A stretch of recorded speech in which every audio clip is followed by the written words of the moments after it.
Sunissa réussissait à peine à jongler avec tout, un travail, ses 7 enfants et des factures à régler. Et elle l'a fait toute seule. Elle a travaillé à temps plein pour une entreprise, mais un seul emploi ne suffisait pas. Elle a accepté de petits boulots qui lui fourniraient près de la moitié de son revenu mensuel. Puis la pandémie a frappé et les contre-coups sont venus comme des dominos. Ces petits boulots ont disparu. Son salaire provenant de l'entreprise a été réduit.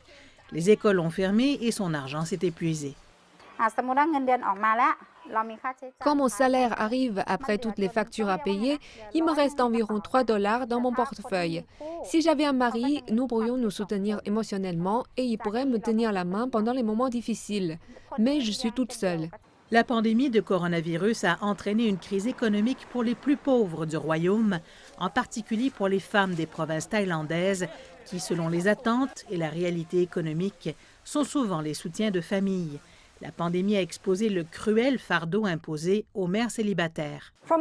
Qu'il s'agisse de la difficulté de répondre aux besoins essentiels ou de se sentir surchargées et sous-soutenues, la pandémie est particulièrement difficile pour les familles monoparentales.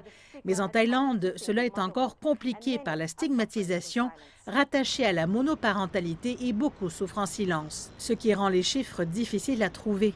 Mais les estimations révèlent que le nombre de familles monoparentales en Thaïlande pourrait atteindre 1,4 million. La plupart font maintenant face au chômage chronique, à la pauvreté, aux dommages financiers à long terme, sans filet de sécurité et avec peu de soutien gouvernemental. Kwan, une mère célibataire de 3 enfants, regarde aussi cet avenir incertain. Nous avons besoin de l'aide du gouvernement. Je veux qu'ils voient à quel point les mères célibataires ont du mal à élever leurs enfants. Au moins, aidez-nous à payer les études de nos enfants. Je m'inquiète plus pour mes enfants que pour moi. Les organismes de bienfaisance pour les mères célibataires sont limités et les rares qui existent sont inondés. Il y a eu une augmentation de plus de 80% du nombre de personnes qui sollicitent notre aide. Il y a eu une stigmatisation. La majorité des familles, en particulier dans les zones rurales, voient cela comme une honte pour leur famille et donc cela devient un problème caché. Pour de nombreuses mères célibataires en Thaïlande, il n'y aura pas de fête des mères cette année.